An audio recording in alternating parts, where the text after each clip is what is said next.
So one of the things at the beginning of this year, Lightcast did predictions, Mhm. and I'm genuinely curious. I have them pulled up if you want me to share my screen. Do you Just remember your hit prediction? like the top three ones because I think I made a bunch of predictions. Hit like You did. the top You three. did. Okay. This one's coming from, I would say, one of our favorites here, Richard Rosenau. If you could design a course that every IO Psych master's PhD student would have to take in order to best prepare them for impact in the workforce, what would some of the core pieces of that syllabus look like? Yeah, I don't know if Richard even knows this, but I'm actually creating a data academy right now. One of the things that you learn that I did not know or learn or believe when I first started it is the concept of like situational leadership, and that you have to approach somebody with who they are and what their needs are rather than just who you are and what you want to do.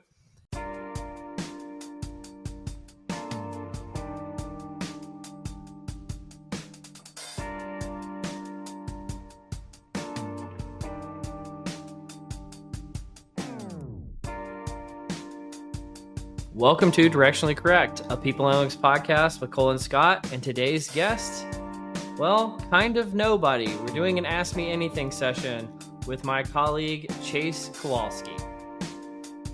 Hey, Directionally Correct fans. This podcast is dedicated to you to help educate and entertain you on how to effectively do people analytics, workforce planning, talent intelligence, behavioral science, and understand the impacts of AI in the workplace. If you're looking to stay connected to the podcast, make sure to subscribe to Directionally Correct Substack newsletter, where you can read Cole's articles or watch the video of the podcast. You can also see video on Spotify or YouTube, or listen to the podcast on your app of choice. Feel free to check out Cole's new book, People Analytics, and everything else that's going on at colenapper.com. As always, all opinions are our own, and thanks for being a listener. Chayce, I appreciate you joining me today. This episode is going to be a little bit different. We're going to be doing an Ask Me Anything episode, or AMA. We've never done one of these before. Probably going to have a completely different feel. Wanted to try things out. I had gotten some advice that trying to make the podcast kind of more interactive with the audience. And so a while back, I posted the question out in LinkedIn, like, hey, does anybody have any questions? Or we're doing an AMA episode. And so frankly, I noodled on those questions for quite some time because I thought I was going to have to record this with me talking to myself, which felt super weird. And so I kind of twisted myself up like a pretzel, thinking like, how am I going to do this? This is going to be super weird. And Chayce, I know you're a coworker of mine and you're an avid listener to the podcast. And I was like talking to you about it, and we're like, well, I could join you. And so I was like, all right, at least we'll be talking to another human being, and I'll have somebody who'll ask me the questions. And so I really appreciate you being willing to join me today. Do you want to say anything at all about like who you are, what you do? Yeah, sure. So first and foremost, thanks for having me. I'm convinced I ask you more questions at work than anybody else. So it only makes sense for me to be able to chime in and ask you questions from other people too. But Chayce Kowalski, account manager for Lightcast, and been here for about 4 years, and really dove deep into data. And Cole has been a great mentor, great guy to listen to. I actually met him. Okay, now I'm just cutting you off now. You're cutting me off? You can, okay, keep going, whatever. You're just like buttering me up now. Well, hey, today's really all about you, man. But met Cole at the Lightcast Coeur d'Alene conference a few years ago, and been listening to Directionally Correct, the podcast, ever since. And so really excited to be here and be a part of this. So thanks for having me. Thanks for being a good sport and being willing to do this. I'm going to do like a few kind of PSAs before we get into the AMA, just because when this comes out, we won't have released an episode for a few weeks. And so we mentioned it a few times, but we were taking an end of year break. So we took the months of November and December off of the podcast. It'll get kicked off in January. I think this is going to come out sometime in December.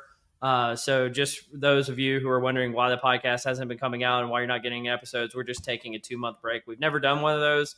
We needed it desperately. So yeah, just kind of getting burned out, and hopefully we'll come back into the new year quite refreshed.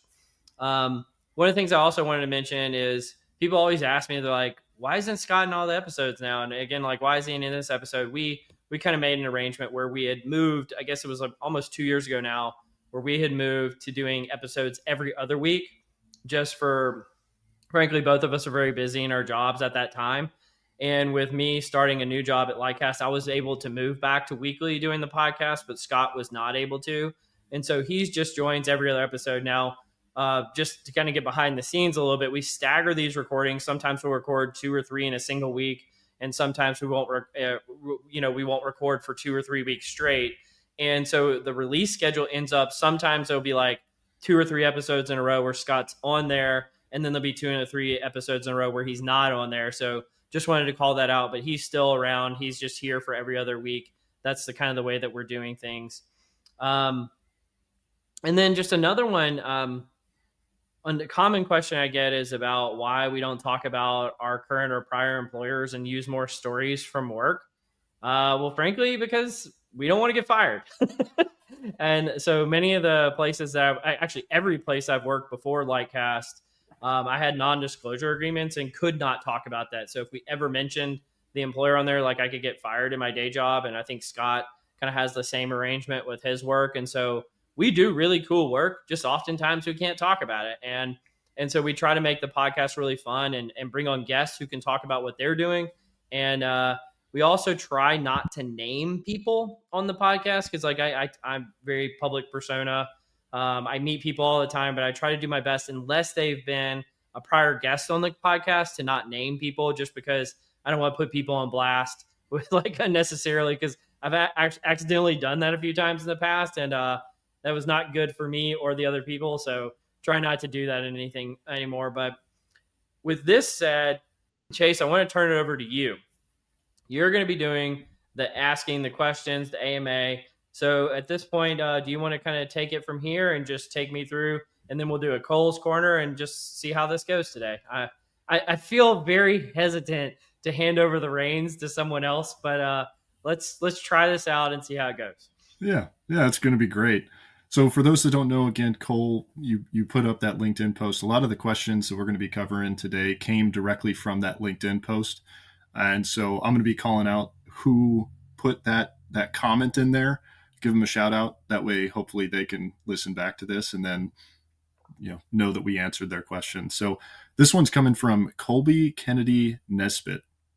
What's the coolest finding you've discovered or presented?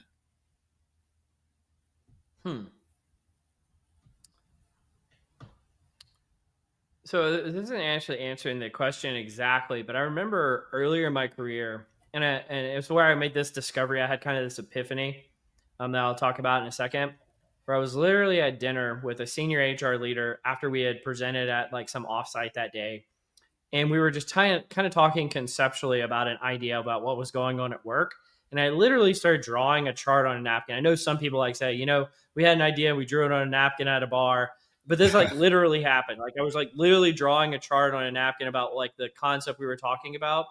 And they were like, oh, that's so amazing. Let's go do that. And, like, we committed the next, like, 9 months of work based on a chart on a napkin.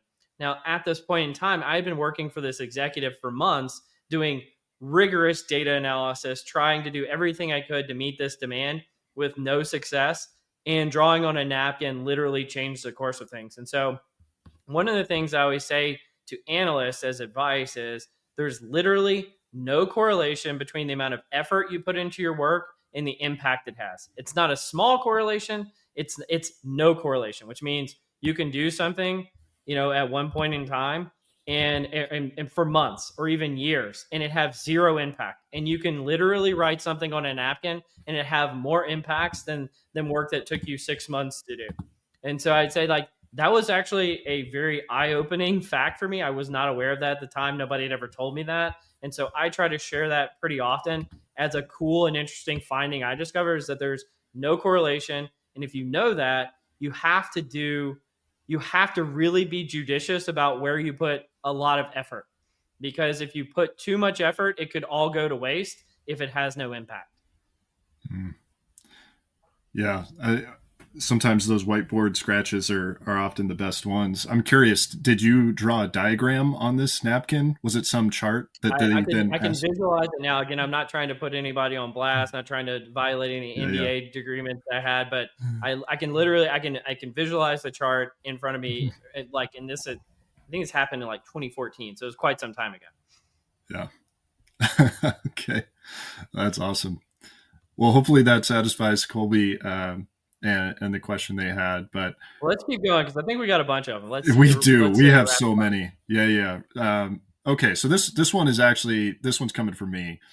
So one of the things at the beginning of this year, Lightcast did predictions, Mhm. and I'm genuinely curious. I have them pulled up if you want me to share my screen. Do you Well, just remember your hit prediction? like the top three ones because I think I made a bunch of predictions. Hit like You did. the top You few. did. Okay, I'll read the bolded points here. So, a couple things. A pent up demand of tech exits will lead to many tech IPOs. There The, were actually a couple, but not that many. okay. The crypto reboom will continue. Yeah, I think there's been some very favorable legislation for the crypto industry, so I would think that was a accurate prediction. I'd say that was a hit for sure. I can't say I'm one of those diamond hand people, but yeah, I would agree. Yeah. This one, I thought you nailed spot on. Interest rates should continue to decrease slowly. Yeah. At the time, I think people were predicting that there would be a rapid drop in interest rates to try to stimulate the economy. That did not happen, and yeah, that prediction has been very accurate.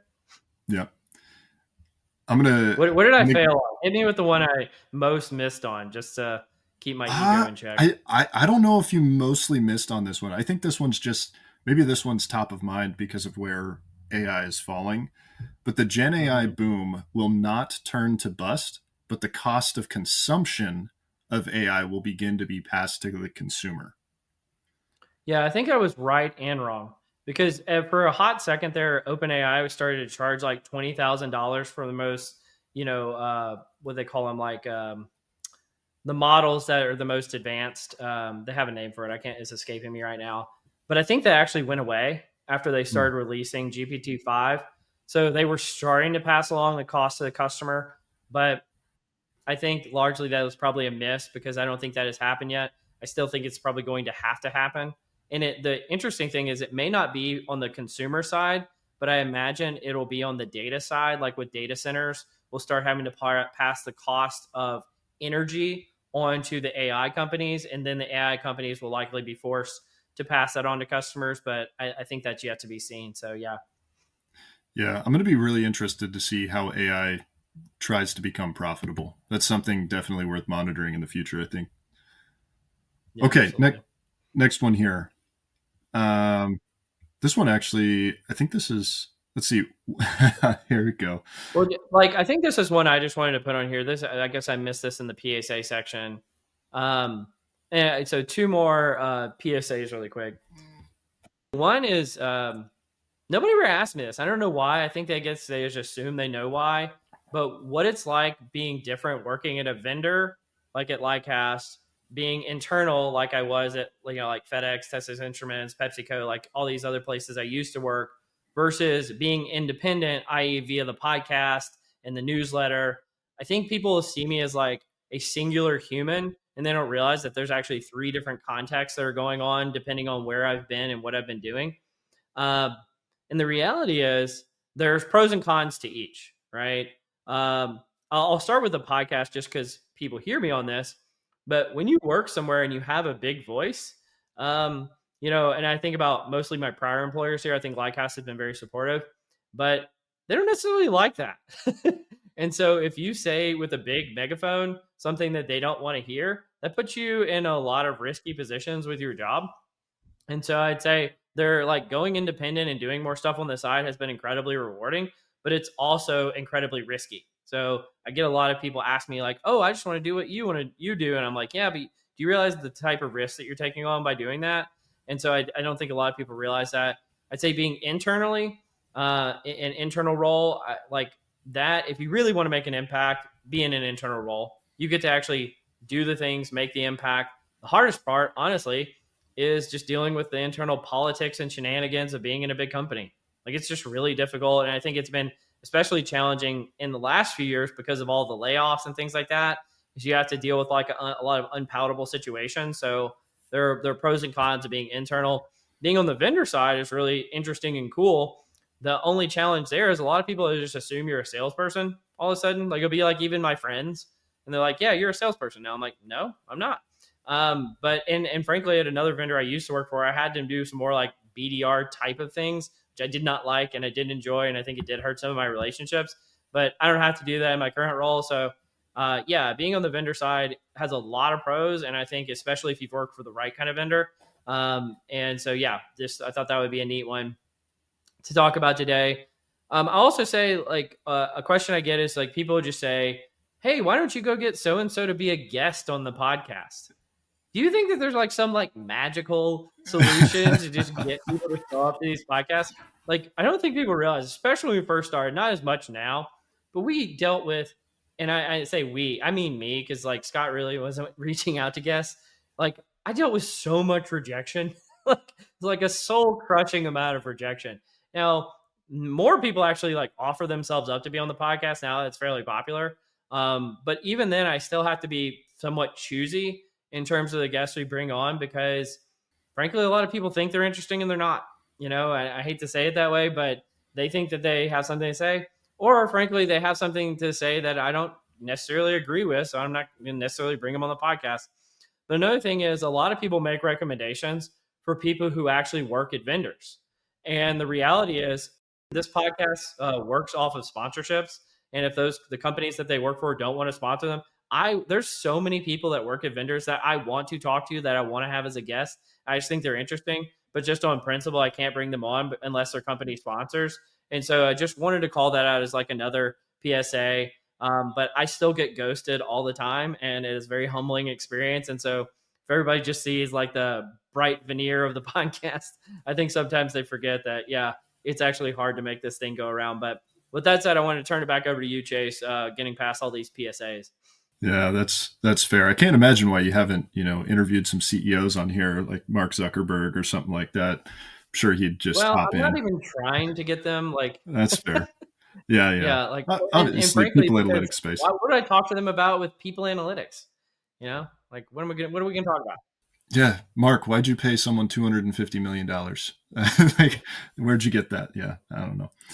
Yeah. Okay, Anyway. well, yeah, let's get back over. So these questions here, a little bit more personal. So this one's coming from, I would say, one of our favorites here, Richard Rosenau.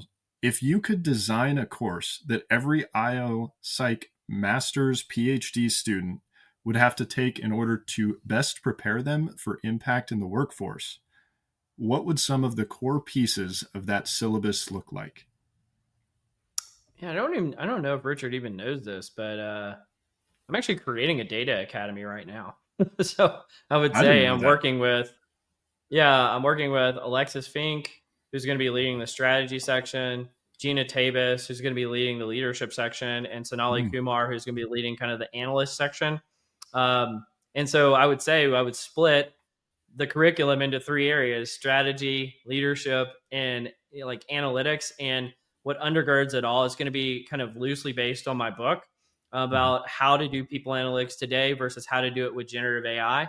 And frankly, not just people analytics, but more broadly into all of data-driven HR. So an HR person could come and take the course, even if they have no knowledge of people analytics. So we're actually building that, probably launching in early 2026. So that's what I would do. I don't know, Richard, if you knew that, but yeah, that's what we are working on right now. Yeah. When you say leadership on that, is that leadership management, like managing up, or is that managing people in leadership? It's going to try to be dual fold. So if you're an individual contributor and you're looking to become a manager someday, here what are the skills that you need to do that? And then what are those skills that are unique to people analytics, that not just broad management, but also if you currently are a leader, here's how to make an impact with people analytics and run a people analytics shop effectively, and just how to become a better leader more generally, because everybody could always stand to improve. But the reality of this is, and why I chose those people, all three of those people have been recent guests on the podcast. And so people can go back and listen to those episodes. I think we kind of tease it in those episodes that that's coming. But yeah, they're all fantastic leaders in their own right. And so I thought it would be really cool. And Sonali in particular wanted to bring on because she's still doing the work, right? So like, here's somebody who does this job every day. What skills do you need to do this job effectively? That sounds awesome. But yeah, keep me posted on that. I will happily sign up for that one. All right, this next one, I apologize if I butcher your last name here. I actually tried to Google how to say this phonetically, so I apologize twice now. But Stephen Dixayer says, what key topics or principles typically covered in an IO Psych degree would you recommend people analytics practitioners who don't have that background learn about? Yeah, I think it's a lot of the O side stuff for the IO people out there, because I think people analytics teaches you a lot of I side type of techniques already. And so I would say anything related to kind of like the leadership, motivation, the softer skills side of things, I think a lot of people analytics folks could stand to learn. And frankly, I think it's what holds them back. They relentlessly pursue building technical skills to the detriment of their soft skills, and therefore they lose those influence characteristics. And frankly, if you're analyzing human beings, you need to know a little bit about the 6 inches between a human being's ears to understand and like them more effectively. They're not just cogs in a system; that they have complex emotions. As emotions, like their instincts, the things that drive them, may actually lead to, I would say, discorrelated outcomes that you might not expect. And so you have to understand the human being as a whole, and kind of just that premise of the psychology of a human being and the sociology too. Yeah, I think that's what I would say. Yeah, I don't know if you want to dive deeper into this, but with the way that AI enhances and enriches the technical skills and kind of reduces the ceiling, or at least the entry level that you have to get into, I think those soft skills are becoming so much more important in the day to day. Yeah, absolutely. I know we've done some research on that too, but yeah, absolutely. Yeah. All right. Next question. Christopher Peterson wants to know, what is your biggest survivable mistake as defined by you? And there's some more in there that he wants, but I think that's the gist of the question. Yeah, they want me to open up on this one, and I guess I Yeah. should. Yeah. I would say the biggest survivable mistake, and many people, I don't have this problem as much anymore because I think I've just become a more well-adjusted human being. But man, earlier in my career, I was a pill to deal with. And I really struggled to get along with leaders. I would say the biggest survivable mistake I made is I went into management too early. I was not ready to be a manager. I was not well adjusted enough to be a manager. And I went in my first management job. I was a I was a great manager as an analyst, because I was essentially continuing to be an individual contributor, and I was a very terrible boss to work for. And I would say as proof that I'm still in this field, have survived that mistake. But I definitely had ambitions and aspirations to move up quickly in the world, and I was not ready, I think, emotionally to be a leader. And yeah, I apologize to people who were on my team then, because I was pretty atrocious. But I think I've gotten a lot better over time. Still not as good as I'd like to be. But I don't even think I had the self-awareness at the time to know how bad I was. And yeah, I'd say that was definitely a mistake. Yeah. Do you think that would have been solved through mentorship, or do you think that was just kind of a learning curve? You had to go through that journey to get that knowledge. No, I think and I've done a ton of, again, mentorship over the years to other people, because whenever I meet like a really high need for achievement person, like I was and still am, frankly, and I see them and they say, "Man, I want to move up in the world. And I want to move up fast." I say, "Okay, why do you want to get into leadership in particular?" And if it's just for the pursuit of like more power or having more seniority, I say that's the wrong reason. The right reason is because you want to help other human beings improve in their life and in their job. That's the right reason to be a leader. And if that doesn't factor into the equation, you will be a bad boss. I'm sure there's tons of research that could say one way or another, like this is a leadership style, that's a leadership style. Don't care to get into all of that. If your heart's not in the right place, you're probably going to be a bad leader. And I don't think my heart was in the right place. And I've met plenty of other people over time who their heart necessarily wasn't in the right place. And so then, you struggle. And frankly, the people who suffer aren't you, it's the people who are on your team. And that's what makes it even worse. Yeah. Yeah. There's a lot to unpack there, but for the sake of time, I think we can move on here. This one's coming what do from. You want to go, Chayce? You're in the driver's seat today. Well, I've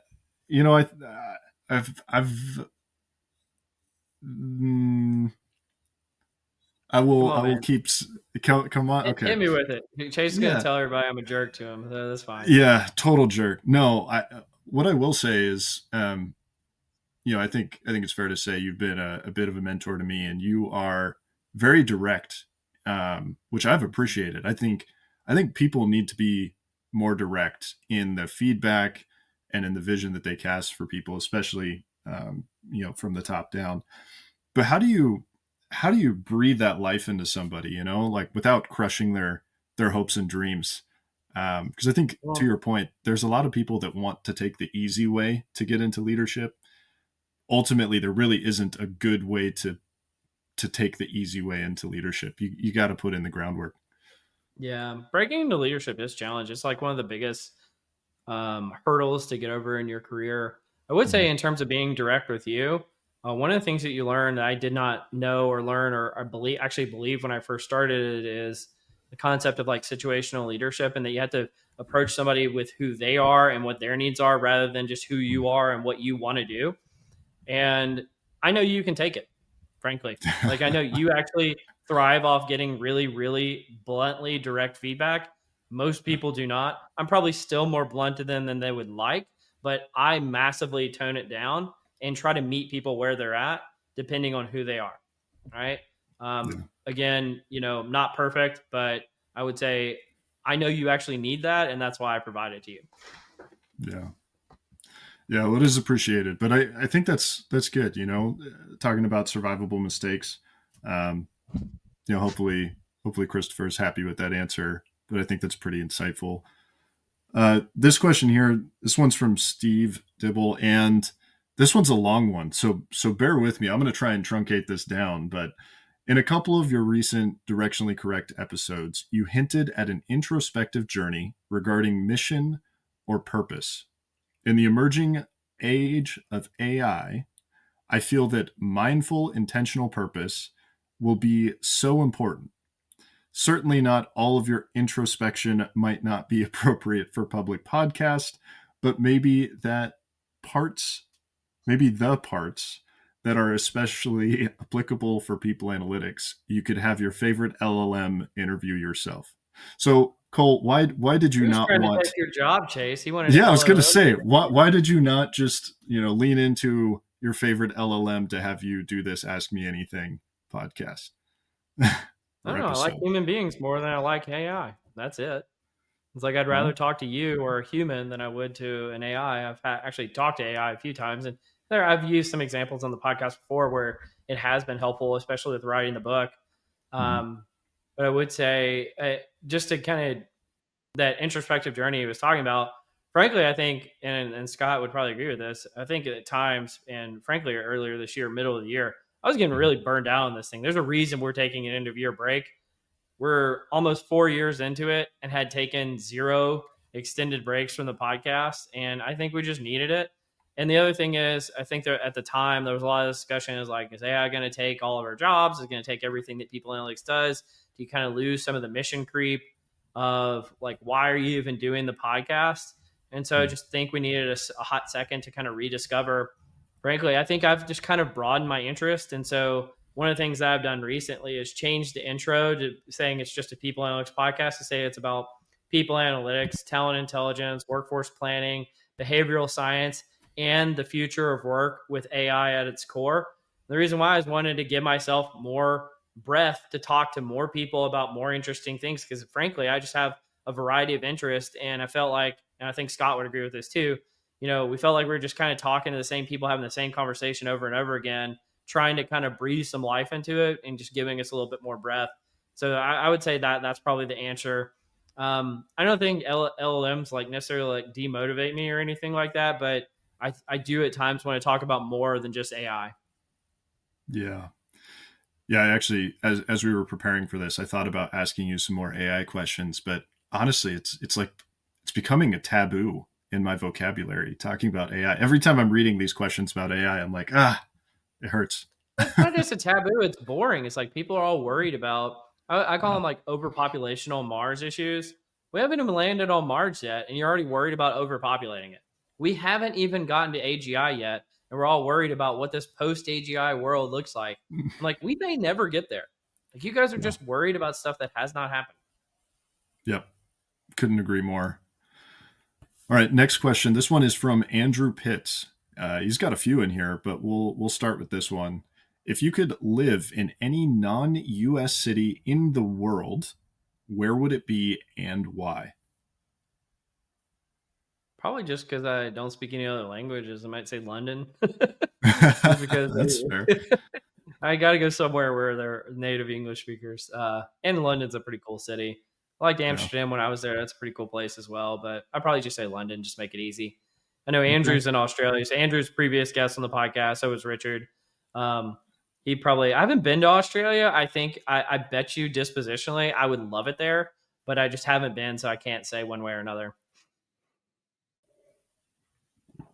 You caught me at an awkward time drinking coffee, but I think that's fair. If language wasn't a barrier, would you say somewhere more exotic? I don't know, man. I remember earlier in my career, one of the things people find surprising about me is I'm like in Hogan terms, I have like such a low hedonism score, meaning means you just don't pursue things for the fun of it. You just enjoy doing things to do them. Mm-hmm. And one of the things that I don't actually go on a lot of vacations, like at all. And so I travel for work, or I used to move around cities so many times just for jobs that people say Cole doesn't go on vacations. He just moves to a new city until he gets used to it, and then he moves to a new city. I'm not moving anymore, but so I'd say there's a few places I would just consider like from a livability standpoint is like really high on my factors. And so it's not necessarily like a tourist destination. You know, I want a place that like I can live and just like there's like a little pizza place right around the corner. And if I had to commute for work, the commute's not too long and the cost of Yeah. living is reasonable. All of these are not like good answers that people find attractive, but that's really like the stuff I care about is just like livability. Yeah. Yeah. How long have you lived where you are now? So I've lived in the Dallas Fort Worth area since 2018. I've moved a couple of times since being Okay. here, and I've lived in Dallas before that at different points in my career as well. But yeah, since 2018. Yeah. Oh, very nice. Yeah, you got the kid. It's hard to move with the family. That's one thing I'm learning as we're growing ours. We're going to move into some more professional questions here, and we have some questions that fell into this category from Andrew as well. So, what is the one thing that has surprised you since joining Lightcast? So Andrew Pitts again, and go Yeah, ahead and hit the second question he asked too, so I can answer them both at once. Since he asked like 3 in a row. that's totally fair point. So, yeah, what do you like and dislike? I'm going to say that slash is an and. So, what do you like and Yeah. dislike about the vendor side versus the practitioner side? Yeah, I guess I kind of covered this in the PSA earlier. Since I joined like us, one thing that surprised me, what I liked about the vendor side versus practitioner side. The thing that surprised me, so most people don't realize that by the time this one has come out, Kara, Christopher, so Lycast actually sponsored the podcast for an HR Tech Voices series, and that episode will be out by the time this one comes out. But we talk a little bit. I sit in marketing of all places, even though I'm the VP of research, which is really interesting and new. I've never done that before. And so Kara actually described this really well, that she said, she's a marketing person who's trying to learn about the HR space, and I'm an HR person trying to learn about the marketing space. And so we complement each other well. And so I'd say that has been surprising just because I've learned a lot. Like I'm usually the odd man out in most meetings that I'm in with marketing team because like and Cole's here to talk about the weird research stuff that he's doing. So that is interesting. I'd say what do I like and dislike about the vendor versus practitioner side? I think I kind of covered this earlier, but the vendor side, I do travel a lot more. That is good and bad. Like if it's travel where I want to go, it's good. If it's travel where I don't want to go, it's a little bit bad. I'd say the practitioner side. Um, yeah, I think the things that I guess I'd just say more generally, and I think people could probably understand this from the undertone of the podcast at times and some of the other podcasts I've been a guest on, Hmm. is I'm just kind of tired of the same old HR problems, right? And it's not that I'm tired of the problems because I really enjoy solving problems. I'm tired of the same old HR pushback, and HR just doesn't get data and analytics yet. I'm just kind of over it, right? Hmm. And so I wrote a book on how to overcome a lot of those things. I've done it. It feels like countless times now, but in my mind, it's time for HR to just evolve. Like I'm kind of like I'm tired of having the same old discussions. I'm tired of them not having the appropriate skill sets or the appropriate vision, or frankly understanding how how HR brings the value of human capital to the business, even if you're the CHRO of a company. Like I'm just kind of over that. And so Hmm. I would say that's probably the part I dislike about the practitioner side. But obviously, like I said earlier, the part that's so enjoyable is really twofold. It's getting to do your life's work, like getting to do people analytics. I feel like that's just kind of my life's work. And getting to do it internally, you really get to see it and make an impact. And then also being on the leadership side, you get to impact other people's lives and see them grow and mature. That's also been incredibly valuable. So really like that. So I guess I feel like that's a pretty fair and balanced answer. Yeah. Yeah, I'd agree. Um, this one may be along the same lines of that travel piece, but this question's for me. There's so many conferences that happen every single year, whether it's the likes of an HR Tech or the Gartner conference that just happened or SIOP. But which conferences were actually enjoyable to attend? I'm actually, people aren't going to believe this, but one of the things I've been struggling with, I've talked a little bit about on the podcast, but I've actually been struggling more with like social anxiety lately. I Mm, know that really? might sound surprising because like I have to interact with folks so often, but it's made conferences, even the ones I like, a little bit harder to deal with, Mm, frankly, just because there is comfort in being unknown. Like people don't realize it. So once you become a little bit more known, I don't think I'm like the most known person on earth, but at certain conferences, especially the ones I used to like the most, those are also the ones I'm most known at, which means I have the least chance to just blend into the background and be myself and just go out and enjoy the conference. So I'm in this weird crux where the big conferences where I'm completely unknown are also usually the ones I like the least, but the ones that are smaller that are most appropriate to like me, like the PsyOps, the people analytics worlds, the workforce planning type conferences, the ones that I like the most, I'm actually the most known there. So I can't just like mm, go and just like have a good time at the conference like I used to. But I would say definitely anything with PsyOp in it is usually kind of my top ones. People Analytics World has been good lately. Um, I'm probably missing others, but Talreos is fantastic. That's a really mm. good one. Red Thread had a really good conference this year.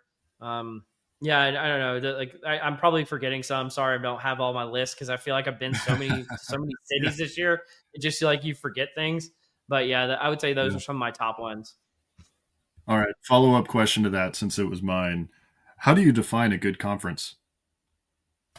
Well, you usually can't have like usually both of these are struggling, and that's frankly why I put together the SIOP Leading Edge Consortium to try to counteract one of these, which is I either want to learn something or I want to get a chance to like with a small group or one on one get to really hang out with somebody who I know or meet a new really cool person. So it's like networking, but not like the traditional version of networking where you just meet as many people as you possibly can, like establishing a real deep, authentic connection and relationship with another human being, or Mhm. learning something really meaningful that you can apply in the workplace. Both of those are actually a struggle to do for me nowadays. Yeah. But I would say that's what I really look for in a good conference. Yeah. That's good to know. I'll be on the lookout for those as I get sent, hopefully, more myself. Moving on to some other questions here. This one is from Dan Is George. this This the is going to fun be section? This is the this is fun the fun section. section. So if Scotty got the chance to replace you with another co-host, who do you think he'd pick and why? I think that I know the answer to this exactly. I'm surprised you haven't done it already. I would say it would be Tillman Sheets is probably his number one. Mike Knott would probably be his number two. There's a few other names. Again, I try not to name people on the podcast. Tillman and Mike have both been guests, so I don't feel bad naming them. But a few other guys that kind of are in that bandit group of people that I would lovingly call myself a member of. I think he would definitely choose those to replace me in a heartbeat. That's fair. Um, well, we'll see what happens. Who knows? You might get bumped. I might. You might. If you could, oh, this one is sorry. This is from Becca Anderson. If you could be a professional at any sport, what sport would you choose and why? I have a feeling I know the answer to this one, but we'll see. Well, what do you think the answer is? I think the answer is golf Yeah. because when I asked you about that and you told me your handicap, you and I will never be golfing together. Is it because you're so good or so bad? No. I'm so bad. Okay. Yeah, I'm really bad. Really bad. Well, my golf game is definitely atrophied this year. I would say, like, in terms of, well, let's go back to kind of the quality of life standpoint to this. I actually think Yeah. golfers have a pretty bad quality of life. If you like actually kind of get behind the scenes about like how much they have to travel to all these places and how they're always playing and all that kind of Mm, stuff. I think I would like golf for like a month, but I'd probably get tired of it. I think I would probably whatever sport has like the most um, I don't know, maybe football because they have the least number of games per season. So, like, if you're mm, an NBA player, I think they have like over 100 games a year if you make it in the playoffs. Like, that's entirely too many games. I don't know how many tournaments tennis players play in, but I imagine mm. they're playing like 24/7. I think it'd probably be football just because there's like a beginning and end of the season, a reasonable number of games, and it's probably really hard on the body, but at least you know that there's off season. Yeah. Yeah, it'd be interesting if there's any professional football players that watch this, or former professional football players that watch this. Let us know your take on Cole's opinion on the off season, because I highly doubt they're watching. And now we have had some guests on that hey, do like you never know. assessment work with the NFL. So Yeah, like Gina herself works for the Arizona Cardinals, and then we had Charles Sherbaum and yeah, his name is escaping me, Harold Goldstein, who do the assessment for the NFL Combine, and I might do some more stuff with future NFL type things. So there yeah, are people adjacent to the NFL that are on here, but no NFL players probably that listen. yeah, yeah. That's fair. Well, I would say bold statement to think that the off season you get any rest. I know I don't a know. few players. I think it'd be hard pressed to find any rest there. But hey, I respect the opinion. That's that. More power to you. I mean, I don't This think there's question. rest in any professional sport. That's why you're a professional. Yeah, yeah, But that's just I was trying to think about it like in terms of how I think about life more normally. yeah. That's fair. This question is also from Becca Anderson. If you could be the one who invented something, what would you have wanted to invent? Hmm. It's a good question. Maybe like a recliner. That would be a cool thing to invent. Do like Not one a of I like those. a good recliner. You Yeah, know. like Yeah. a lazy boy Chase lounge. Like what are you thinking? I mean, like any kind. I think I'm Okay. as long as it's comfortable. Okay. Cole Napper, Well, the inventor of the recliner. I think that'd be a good thing on your gravestone. that's there you go. That's what marketing's done to you right there. Yeah, Uh, exactly. yeah. This next question, also from Dan George. Wave a wand, rub a genie's lamp. What is one thing you'd wish all HR professionals would have the ability to achieve? Skill or ability to achieve? That was kind of my answer earlier about being tired of some of the HR stuff. Um, like if you looked at a list from 10 years ago and you looked at a list from this year outside of AI stuff, if you put like the top 5 challenges of a people analytics team, it's always like building capability and data for the HR function. Always. It's always in the top 5. I would say fix that. If I had one wish and I could rub a genie's lamp, I would say fix that, and it would be so much better. Yeah. Yeah, I would agree. The data side seems to be, it's an uphill battle for sure. Mm-hmm. Next question, Yuan Sun says, I love this question so much. It's Yu Yan. Sorry, I think you wrote that wrong. I did. Yu. I'm so sorry. Yeah, you left out a Y. Yeah, that makes sense. Yuan Sun. She's been a guest on the podcast, so I know she's coming in guns ablaze and asking me tough questions.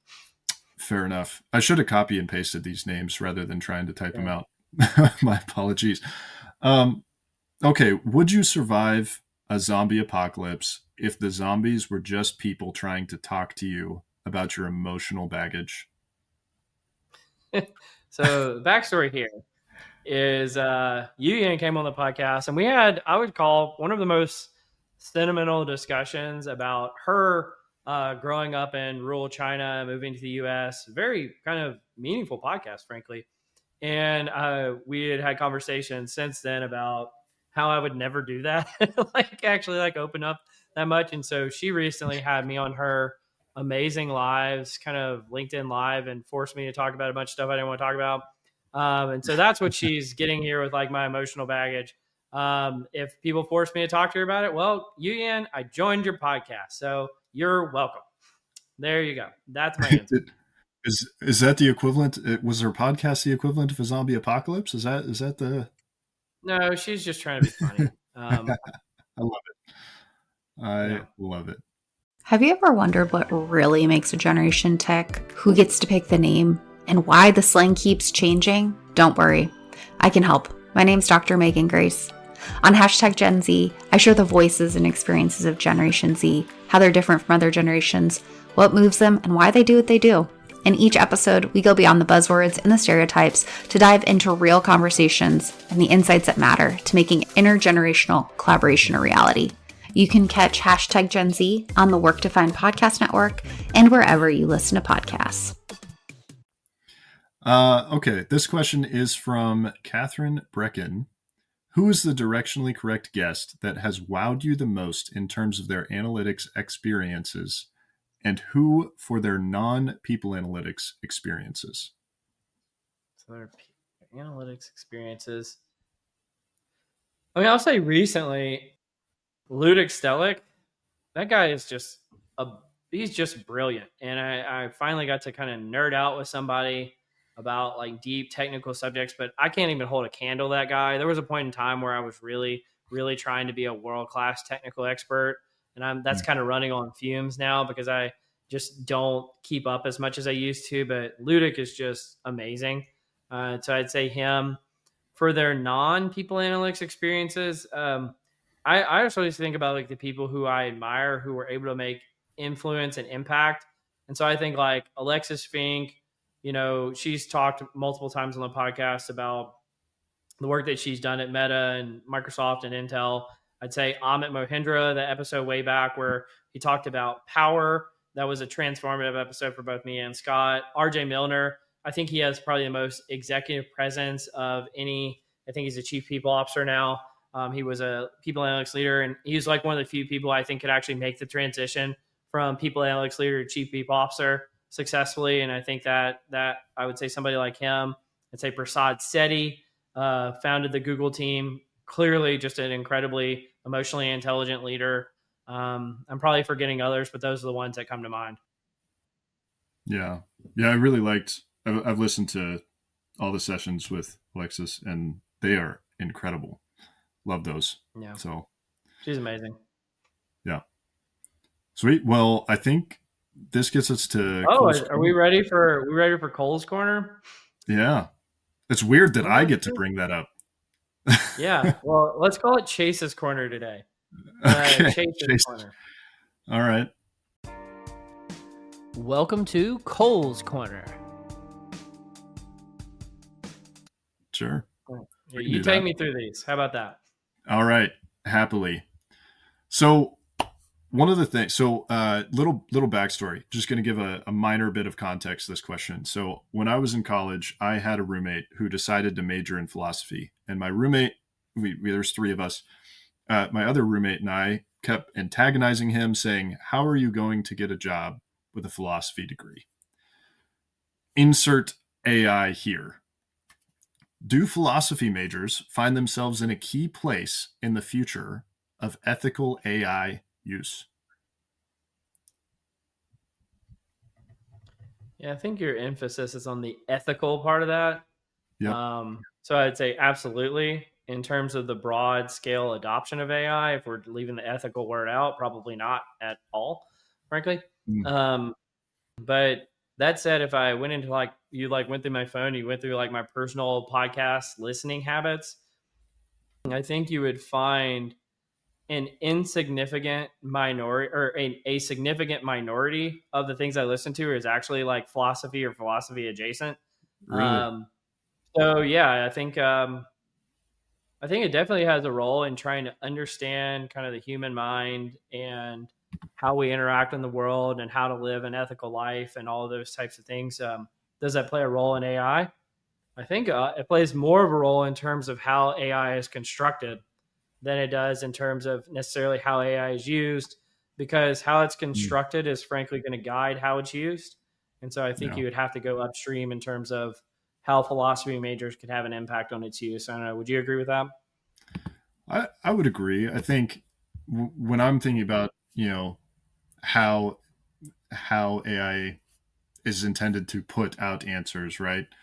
Um, is it ethical for it to consume someone else's artwork and be able to replicate that?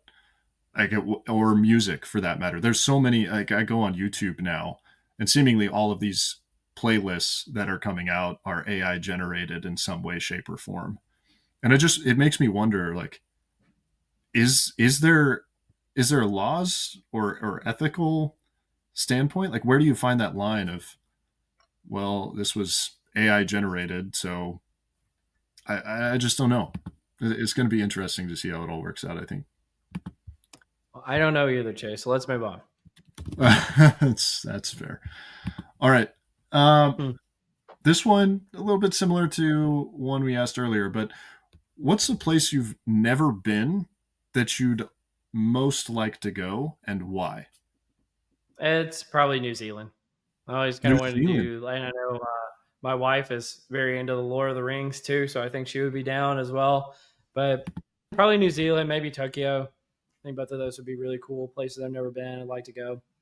So yeah, I do the Hobbit tour or whatever they call it in New Zealand.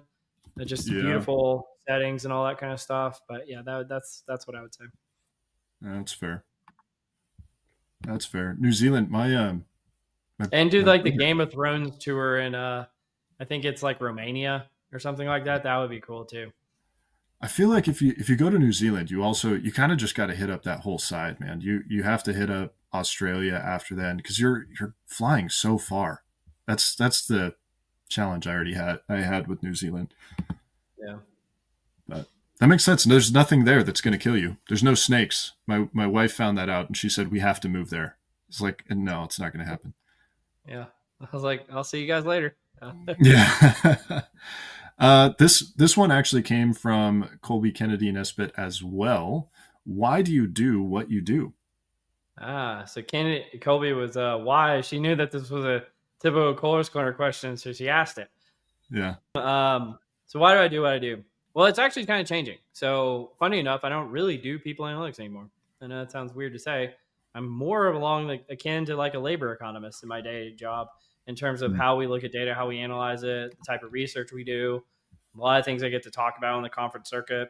So if I'm not talking about my book, which is explicitly about people analytics, most of the time I'm talking more about like economics, labor economics, microeconomics, macroeconomics. Um, I find that stuff fascinating. So why am I doing it now? I've jokingly been saying I'm kind of tired of hearing about people's feelings. So I've been spent like an entire graduate school plus 15 years into a career doing research about like how do people feel Mm. and what are their feelings and how they impact the workplace. And I kind of got burned out on that. So the great thing about economics is it still talks about human beings, but it doesn't talk about them in terms of like, again, the 6 inches between their ears. And I just need a little break from that. So I think that's, I love researching human beings. I find them infinitely fascinating, but I'm just kind of looking at the same problem through a new lens. And yeah, I'd say that's why I do what I do. That's a good answer. People are unpredictable, at least in my opinion, but yeah, that's what makes them fun. Yeah, I guess so. Yeah. All right. What happens to the podcast in the future? Does it keep going or fizzle out? Yeah, I think we said this on the 150th the other day. Again, you haven't seen it, Chase, because that hadn't come out yet, but I have, because I was there. We talked about the Lindy effect. And so the Lindy effect is however long something has been going is most likely how long it's going to go into the future. So at the time we were on our 150th episode, so we said, maybe it'll go 150 more, maybe 300 is our number. I would say in terms of whether it keeps going or fizzles out, I think it's more along the lines of, whether we keep finding passion in this space, whether there's always another person to talk to you. I will say this. Whenever I had this strange experience where, like, again, especially earlier this year, I was kind of getting burned out on doing it every week.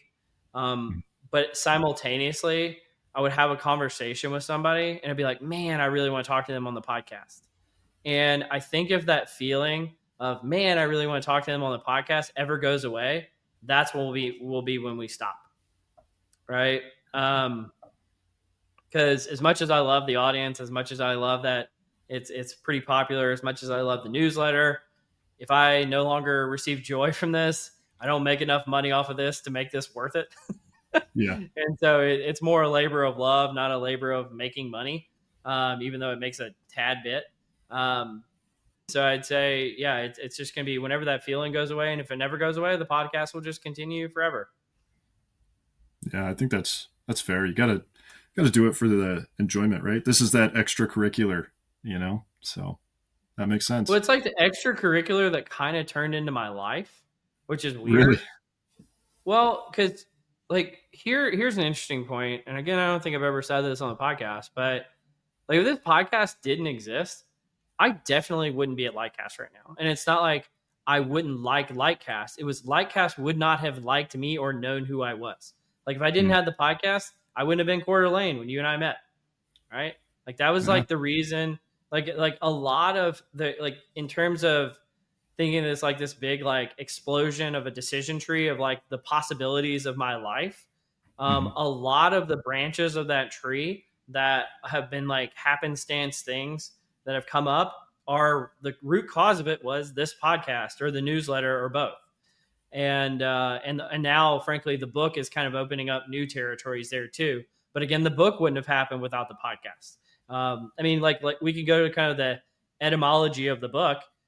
The book happened because I was co-chairing the People Analytics World Conference. The People Analytics World Conference happened because I had hosted the People Analytics World podcast. The People Analytics World podcast happened because they had seen me doing this podcast. All right. Yeah. And so like most of the things, if you look at kind of the trail of breadcrumbs that led from what happened to that, it was just starting this podcast and frankly, keeping going with it. And so that is another thing that kind of factors in my mind about whether it fizzles out or not is like, it opens up a lot of opportunities. Will those opportunities cease to exist if the podcast cease to exist? But I've kind of come to terms with that of like, if I fall out of love with it, it would be fine to kind of quit it, even if those opportunities cease to come up. Yeah, I think that makes a lot of sense. I don't know if you've actually talked about this on any of the episodes I've watched, but do you remember why you started the podcast? And has it transformed over time? We talked about it before.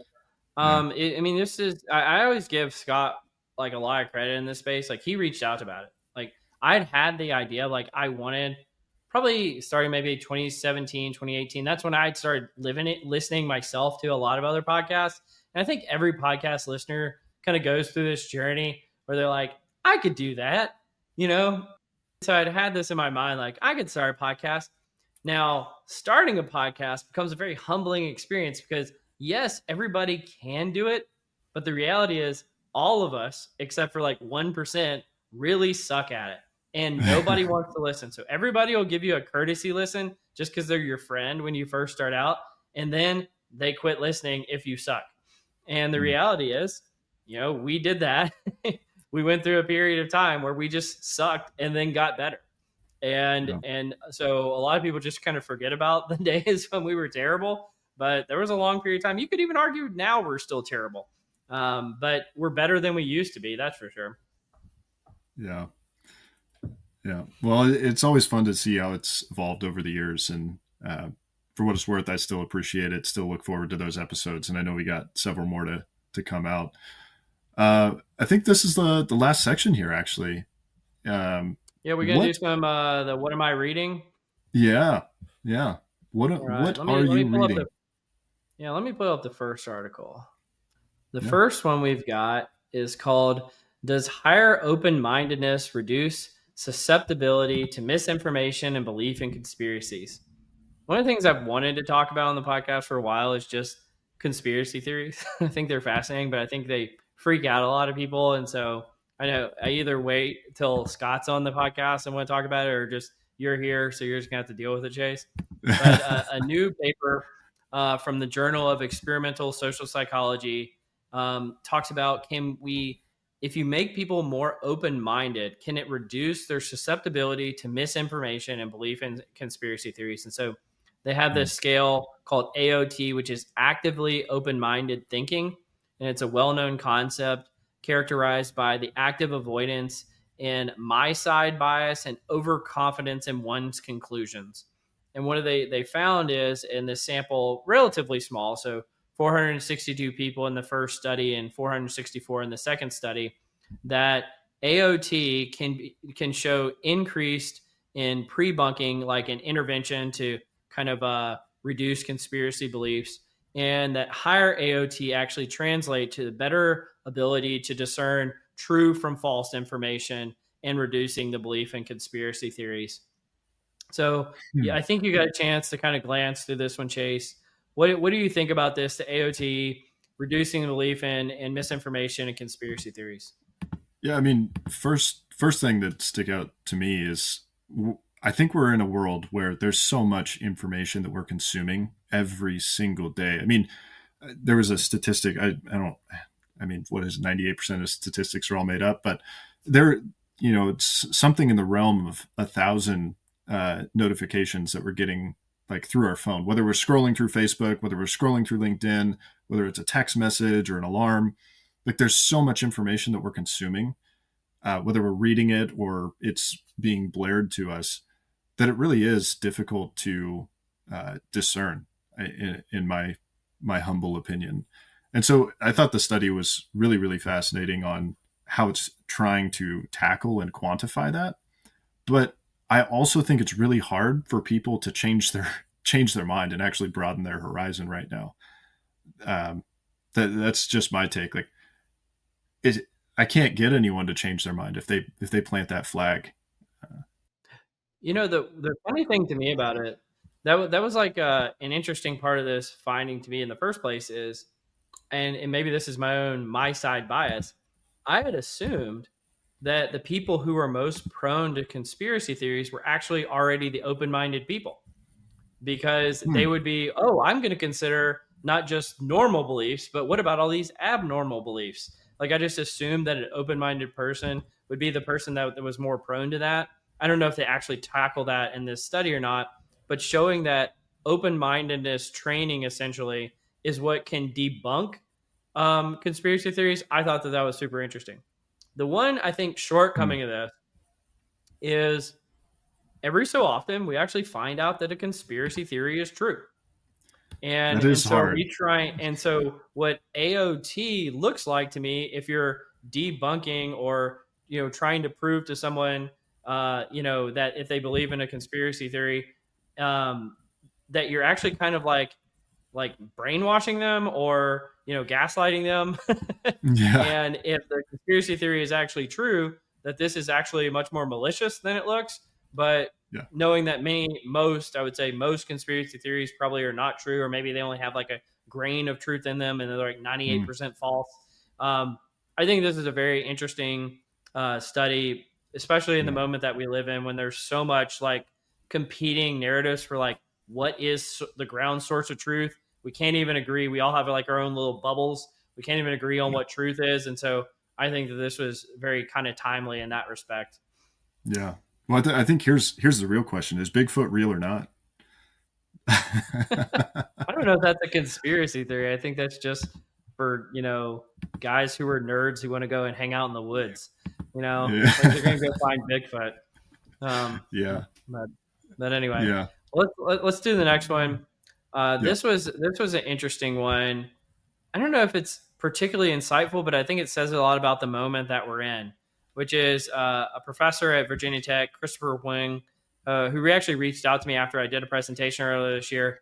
I presented at a conference called IPAC, and I talked about a lot about like how job analysis and job architecture are changing. And I cited his research, this commentary in the IOP journal called "If It Looks Like a Worker and Quacks Like a Worker, Is It a Worker?"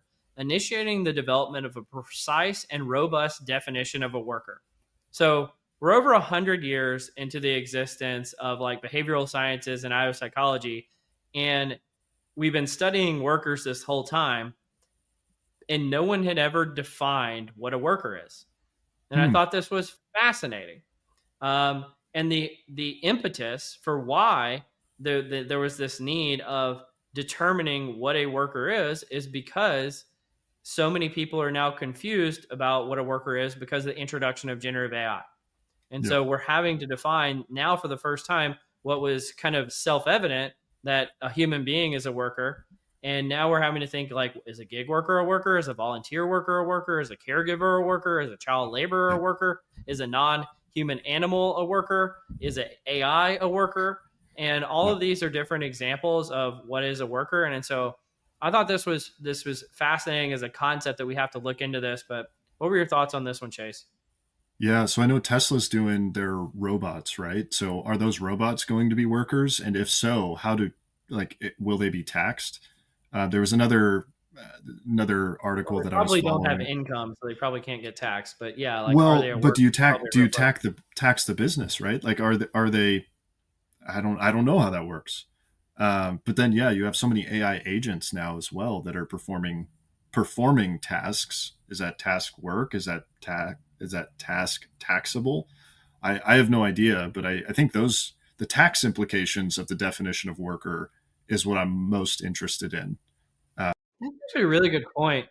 I remember this was probably almost a decade ago. I was talking to a lawyer about because this is when we thought driverless cars were just around the corner, and actually they're just now starting to come out now. But they were very like 2015ish. It was very hot and heavy. Driverless cars, they're going to take over. There's going to be no more drivered cars anymore. And I remember asking a lawyer, I was like, what are they going to do about like speeding tickets? Because like there's a lot of municipalities that their main source of income in like these small towns is just speeding tickets. And so with driverless cars, presumably there's going to be no more speeding, and therefore there's going to be no more tickets written. What are they going to do?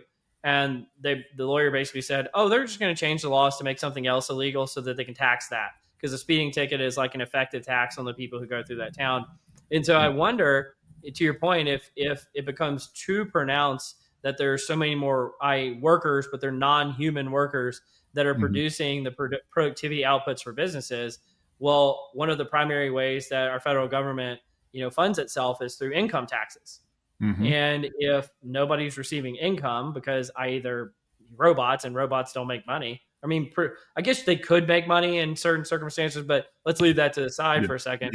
If the tax revenue goes down too much, using that lawyer's kind of reasoning, well, they'll just find something new to tax. And so maybe it's like the percentage of your revenue that's made by non-human workers, exactly. A certain percentage of that has to go to, taxable revenue or something like that. I don't know. But that's actually a really good point. I hadn't thought about that, Chayce. Thanks for bringing that up. Yeah. I mean, people smarter than I, but best ideas are revised ideas. I think that's how it's got to be. We'll see. Yeah. All right. Let's do the last one. Just because I had you here, and I think you were somewhat adjacently involved in this research. A colleague of mine, Ron Hetrick, previous guest on the podcast, really all around amazing dude. He and I, and loosely myself, because it was mostly him, and I think you actually helped out on this one, wrote an article about the dangers in the diamond. And this is talking about how um, how using like cash research that the workforce is turning into more of a diamond shape, right? So that means that there's few workers at the top, there's a lot of workers in the middle, and then there's few workers at the bottom. And a lot of the few workers at the bottom is because there a lot of organizations just aren't hiring as many young people, but also because of demographic factors where baby boomers are retiring, but they're being replaced by Gen Z, and Gen Z is just a smaller numerical generation than the generations before them. And so the thought is this is like, what are the kind of the positives and the negatives of this kind of diamond shape in the workplace? So I'll pause there and just wanted to get kind of like, what are your thoughts on this? And I know you kind of look in this into your day-to-day job, Chase. What are some of the dangers in the diamond, and just how do demographics play a role on the workforce and its makeup?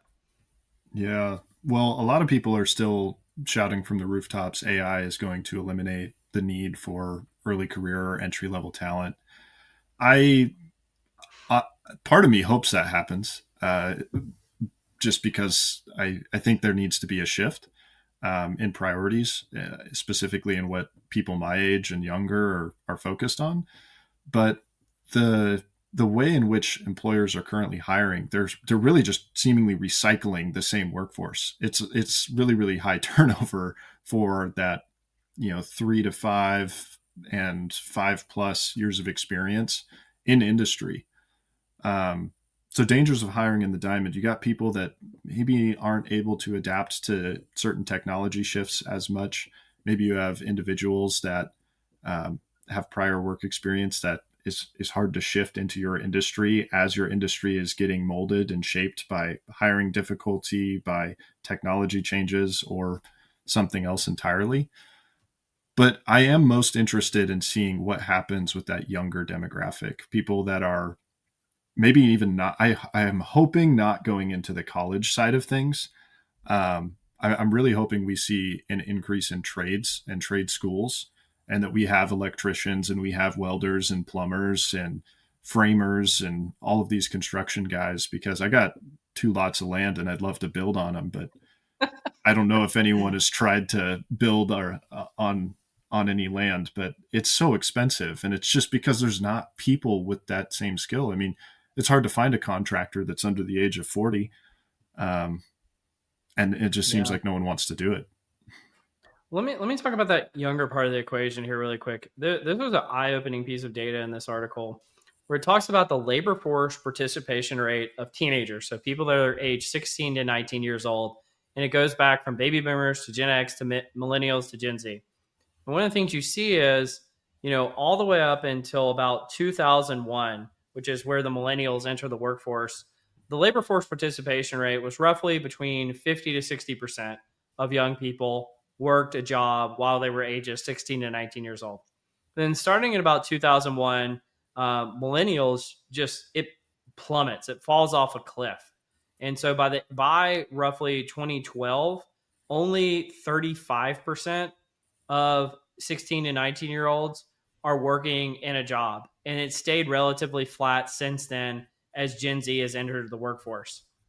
And what's interesting to me about that, and what frankly I don't think many people are talking about, because it's all like, can people with college degrees get hired? Do you need a high school education? Do people have the skills of the future?